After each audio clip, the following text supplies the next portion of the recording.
Hi, my name is Areej. I'm 39 and a half. I'm Jordanian of Palestinian origin. I grew up here in the UAE. I grew up in Sharjah. I've called home, the UAE home for most of my life, pretty much. Around the late 2015, I asked friends for recommendations for podcasts I can listen to. Kim Smith suggested that I listen to the InnerFight podcast. I listened to it. The guys seemed to know what they were talking about, but they also said that they had a 5:30 a.m. class. I work, I have 2 kids, so I wanted to do something, try a class that I could fit in all my commitments, fit in the school run, and get to work on time. And 5:30 was perfect for me. I work for a bank. I'm in client services. So I don't have a favorite workout per se, but there's certain movements that I really enjoy. Like I like deadlifts, I like squats. On occasion, I actually enjoy thrusters too. So most hated movement is burpees. I just don't think they're necessary.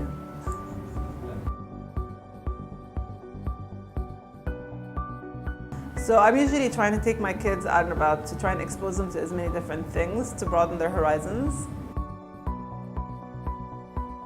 Just being able to move my body in a healthy manner to achieve my goals, basically. I don't really like running, actually.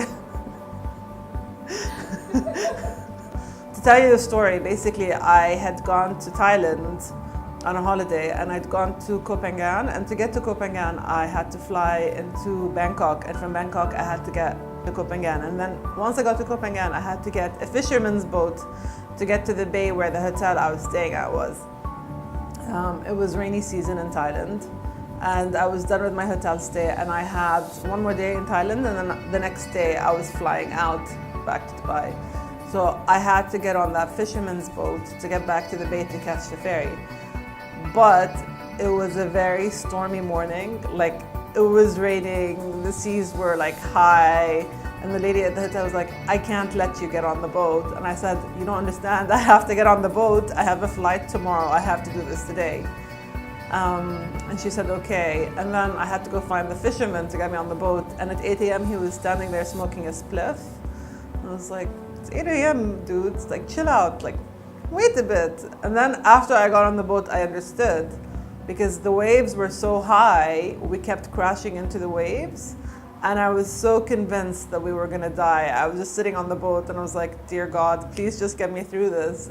And I like kept thinking at the time, it was like the stories of all the refugees trying to cross the sea. So I kept thinking of all the refugees and I was thinking, my God, if I'm doing this for pleasure and they're doing this for survival, like these people are like, you know, how bad must it be for them?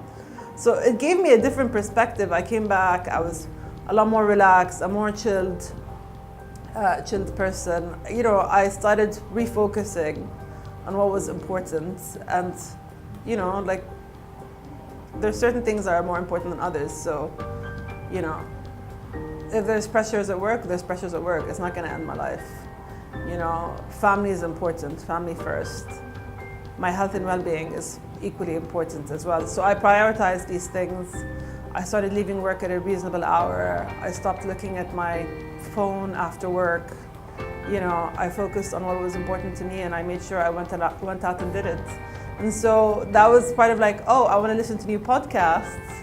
And that's how I wound up at InnerFight. I love the environment. It's a great place. There's some really incredible people here. They all inspire me because they're all out there doing amazing things every single day, smashing their goals in their own way. And I'm just glad to be part of this place.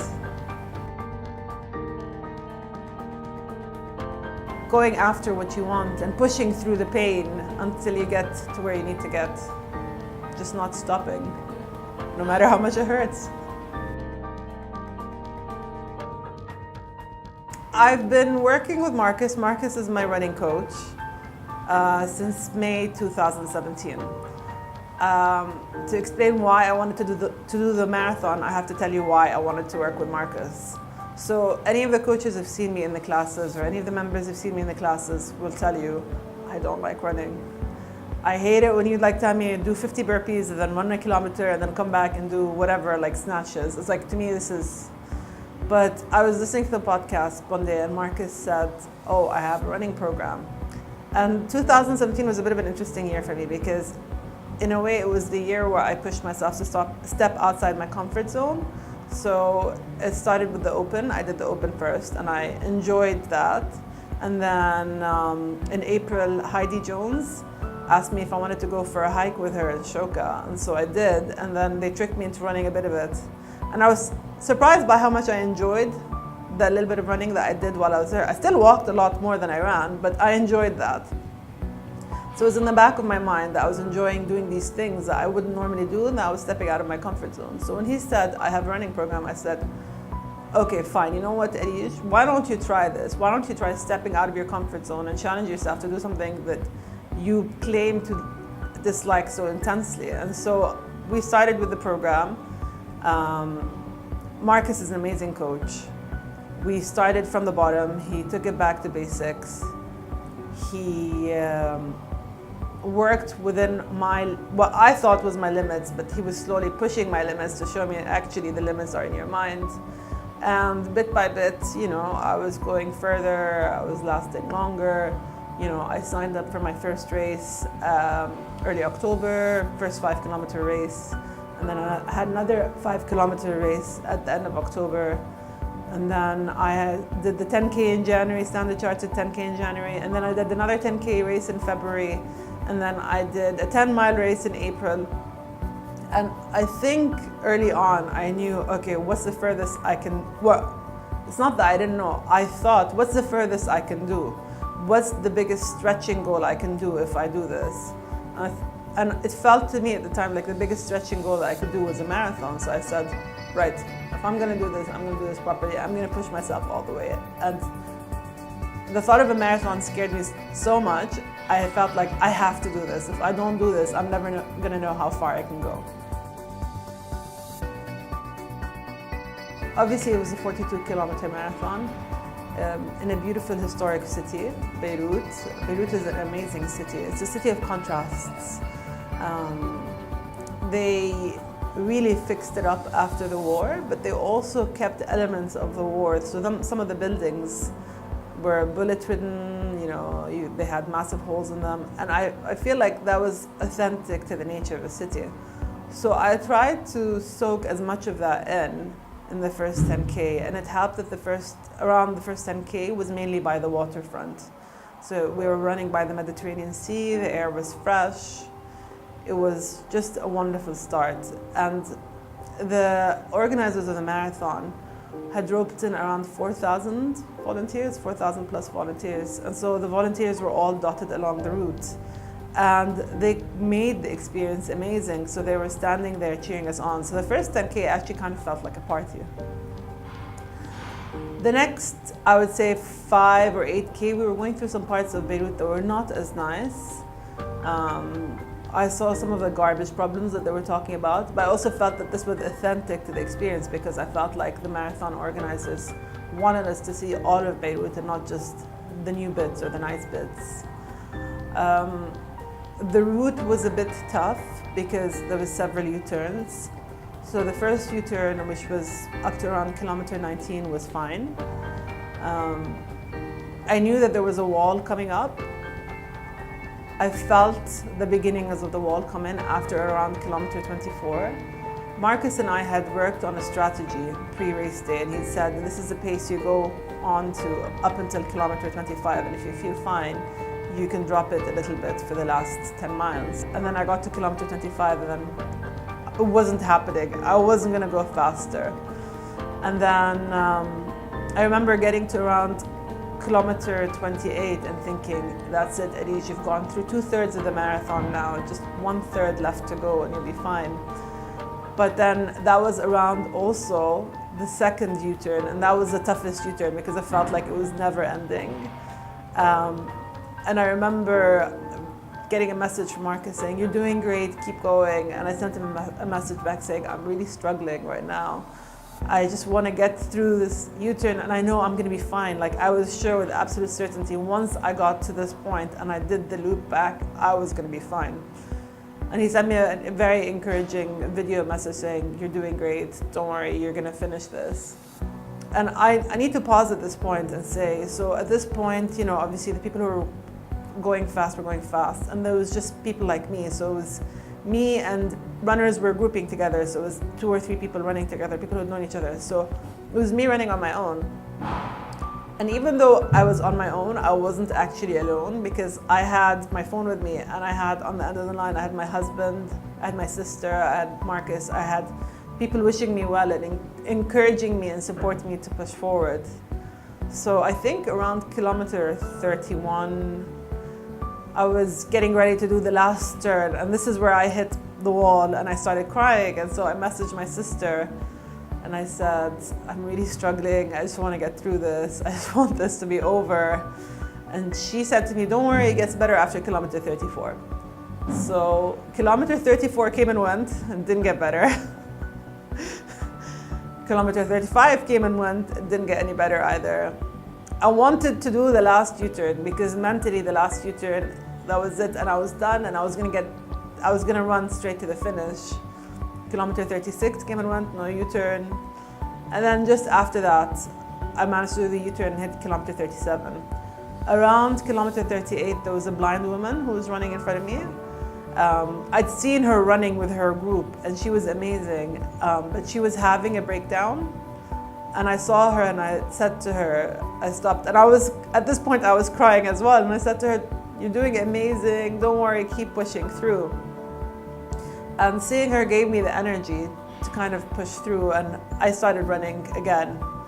I think around just after that point, someone from the marathon media group saw me and she started running with me and she started asking me, what's your story? What are you doing here? You know, where do you come from? So I told her my story. And that kind of gave me an extra bit of energy. And then I think around kilometer 39, I found the Palestinian flag on the ground. And so I picked that up. I thought I have to run home with this. I'd been messaging my sister obviously all this time and she said, I'll come back to you at kilometer 41.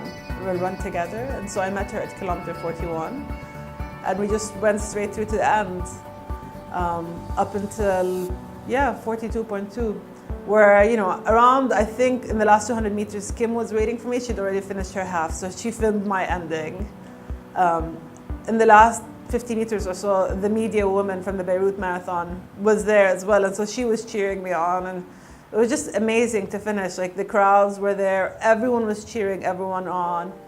It was a massive supportive environment, and the energy was just overwhelming. Like, you had to finish at that point. Whether you had the energy or not, you just wanted to finish. So it was incredible. I just wanted to sit. I wanted to take a break, but I knew if I did that, that was going to be game over. So I kept telling myself, just keep moving, keep pushing forward, one step in front of the other. You know, my legs were sore at that point, my feet were hurting me, so I kept telling myself, you're not in pain, you're not in pain, you're doing fine. Like, because if I thought that I was in pain, if I allowed myself to think that I was in pain for 1 minute, or if I allowed myself to stop for 1 minute, I knew that I was never going to finish. So not finishing was never an option. I was surprised actually, as soon as I finished the marathon, there were some people who came up to me and said, you did so great. They were absolute strangers, I didn't know them. They'd seen me waving the Palestinian flag. They're like, oh, we're so happy to see someone waving the Palestinian flag. So it gave me a high, it was an amazing high. And the high kind of carried me through until the next day when I got back home. And when I got back home, my kids were obviously waiting for me. My daughter, she's 4 years old. She came up to me and she hugged me and she said, I'm so proud of you. And I kind of felt like, thank you, like, you know what? I'm glad you're proud of me because I hope that this one day you'll look up to me and say, I can do this too. Absolutely, go for it. Don't even think about it. Don't stop and feed your fears. Put your fears behind you because your fears are gonna stop you. Get a running coach. Having a running coach really helped me. Get a group of support. supportive people is so important. People who are going to encourage you and feed you with positive energy in the run up to the race and on race day itself as well. And just know that you're not alone. You might be on your own, but you're never alone. There's people waiting for you on the other end of the line, and they just want to see you succeed. I know what I want to do next. I just need to make sure that Marcus is in on it. I need to make sure I have his okay, because the way I work with him I see it as a partnership. He's my coach, and I rely on him a lot for guidance. Right now, I'm just taking it easy. I'm trying to sleep as much as possible, trying to drink as much as possible, trying to eat well, going for dips in the sea. I saw my physio yesterday, and she actually said I was okay. It wasn't as bad as I thought it was. My legs are sore, but that's to be expected. You can't run a marathon without experiencing pain.